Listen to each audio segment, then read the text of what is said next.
Assalamualaikum warahmatullahi wabarakatuh. Kembali lagi bersama saya Andri Pratama. Di video ini saya akan menjelaskan mengenai micrometer screw.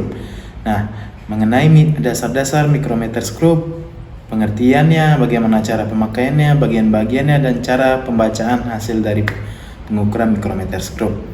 Nah, bagi teman-teman yang belum paham ataupun belum mengetahuinya, simak video ini sampai akhir ya. Nah, apa itu micrometer screw? Micrometer screw adalah alat pengukuran yang terdiri dari skrup terkalibrasi dan memiliki tingkat kepresisian 0,01 mm. Alat ini ditemukan pertama kali pada abad ke-17 karena dibutuhkan alat yang lebih presisi dari jangka sorong. Penggunaan pertamanya adalah untuk mengukur jarak sudut antara bintang-bintang dan ukuran benda-benda luar angkasa dari teleskop. Meskipun mengandung kata mikro, alat ini tidak lepas ataupun tidak tepat digunakan untuk menghitung benda dengan skala mikrometer. Nah, kata mikro pada alat ini diambil dari bahasa Yunani, yaitu mikros, yang artinya kecil, bukan skala mikro yang berarti 10⁻⁶.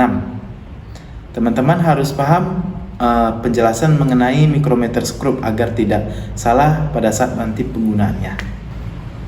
Nah, apa fungsi dari micrometer screw? Micrometer screw berfungsi untuk mengukur diameter atau ketebalan suatu benda yang ukurannya kecil.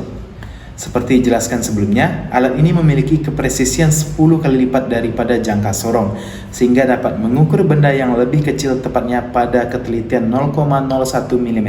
Penggunaan alat ini untuk mengukur panjang benda pada umumnya tidak digunakan, karena umumnya panjang benda masih dapat diukur dengan baik di tingkat kepresisian 1 mm dan 0,1 mm, di mana masing-masing tingkat kepresisian dimiliki oleh mistar dan juga jangka sorong.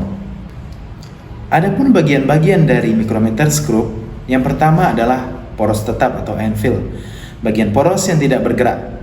Objek yang ingin diukur ditempelkan di bagian ini dan bagian poros digeser didekatkan untuk menjepit objek tersebut. Bagian kedua adalah poros geser atau spindle. Poros bergerak berbentuk komponen silindris yang digerakkan oleh timbel.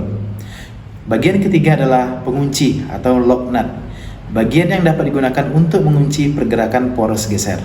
Bagian yang keempat adalah sleeve, bagian statis berbentuk lingkaran yang merupakan tempat ditulisnya skala pengukuran. Terdapat dua skala, yaitu skala utama dan skala nonius. Bagian yang kelima adalah timbel, bagian yang dapat digerakkan oleh tangan penggunanya. Bagian yang keenam adalah wrench, bagian yang dapat membantu menggerakkan poros geser dengan penggerakan lebih perlahan dibanding penggerakan timbel. Bagian terakhir adalah rangka atau frame, komponen berbentuk C yang menyatukan poros tetap dan komponen-komponen lain pada micrometer screw. Rangka micrometer screw dibuat tebal agar kokoh dan mampu melakukan pengukuran sehingga tidak terjadi pergerakan, bergeser ataupun berubah bentuk.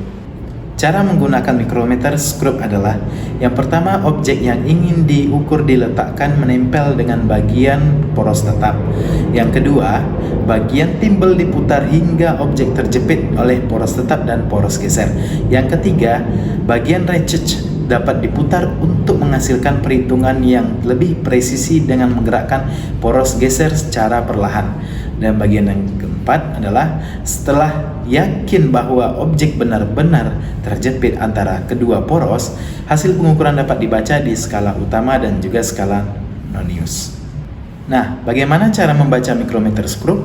Pembacaan micrometer screw dilakukan pada dua bagian, yaitu di skala utama dan juga di skala nonius. Skala utama dapat dibaca di bagian sleeve dan skala nonius dapat dibaca di bagian timbel. Pada contoh pengukuran di atas, cara membaca micrometer screw adalah: yang pertama, untuk skala utama dapat dilihat bahwa posisi timbel telah melewati angka 5 di bagian atas, dan pada bagian bawah garis horizontal telah melewati satu strip 0,5 mm. Artinya apa? Pada bagian ini dapat dihasilkan pengukuran 5 ditambah 0,5 mm sama dengan 5,5 mm. Pengukuran juga dapat dilakukan dengan prinsip bahwa setiap satu strip menandakan jarak 0,5 mm. Nah, dikarenakan terlewat adalah 5 strip di atas gambar ataupun di atas garis horizontal dan 6 strip di bawah garis horizontal, maka total jarak adalah 5 ditambah 6 dikali 0,5 mm sama dengan 5,5 mm. Nah, pada bagian kedua, terlihat garis horizontal di skala utama terhimpit dengan angka 28 di skala Nonius. Artinya apa teman-teman? Pada skala Nonius didapatkan tambahan panjang 0,28 mm.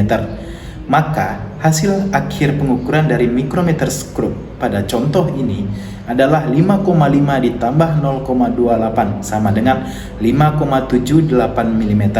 Hasil ini memiliki ketelitian sebesar 0,01 mm, lebih baik daripada jangka sorong. Nah, bagaimana cara melakukan kalibrasi pada mikrometer skrup? Hal yang perlu kita persiapkan adalah alat yang digunakan untuk mengkalibrasi. Apa saja? Untuk melakukan kalibrasi mikrometer skrup sebenarnya tidak terlalu merepotkan, karena peralatan dibutuhkan semua ada pada box mikrometer. Alat yang dibutuhkan antara lain adalah mikrometer wrench. Kunci ini digunakan untuk memutar skala utama agar bisa lurus terhadap skala Nonius. Yang kedua, mikrometer setting rod. Ini adalah batang khusus yang memiliki dimensi yang pas sesuai dengan yang tertera.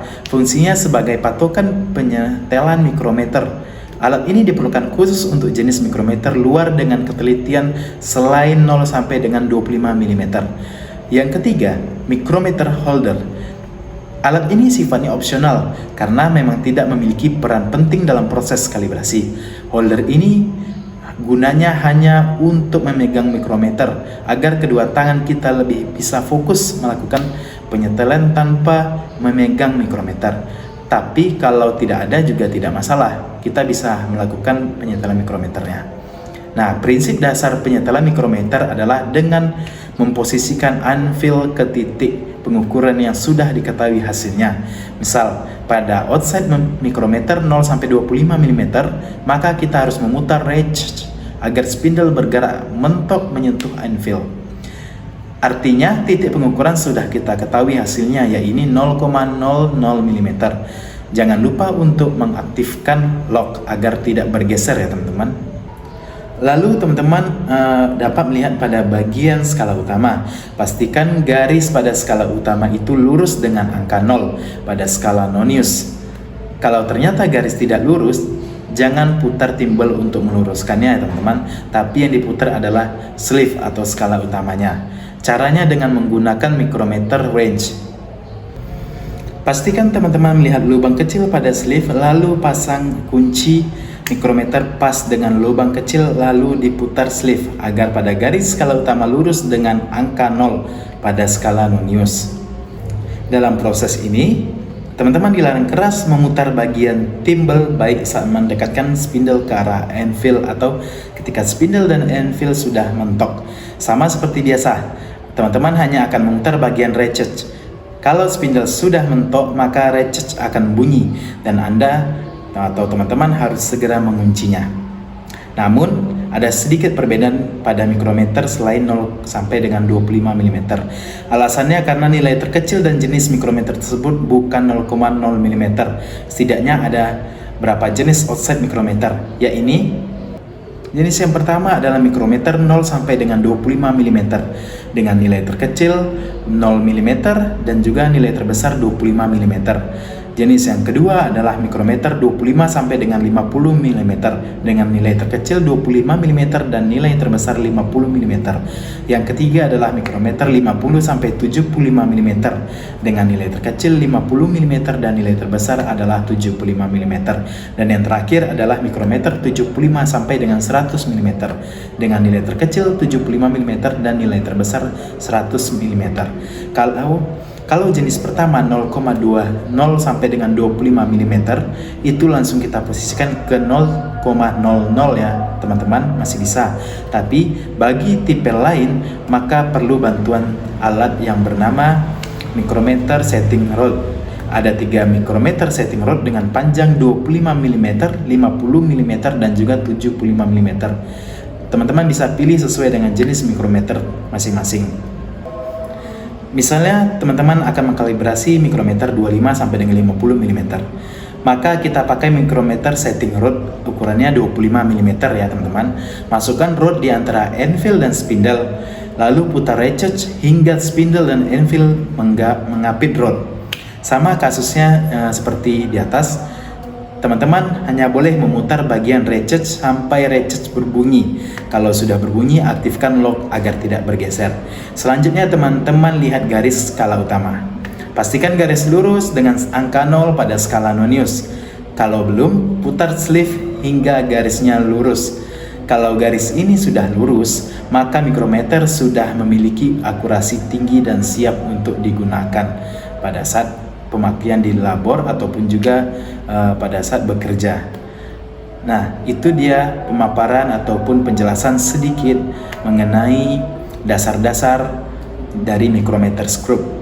Mudah-mudahan teman-teman dapat paham apa yang saya sampaikan karena teman-teman sudah menonton video saya dari awal sampai dengan akhir. Apabila ada kekurangan, teman-teman boleh menulisnya di kolom komentar sebagai kritik untuk saya agar saya bisa memperbaikinya ke depannya. Nah, saya ucapkan terima kasih pada teman-teman yang sudah menonton sampai akhir video ini. Jangan lupa untuk di like, share, dan subscribe ya.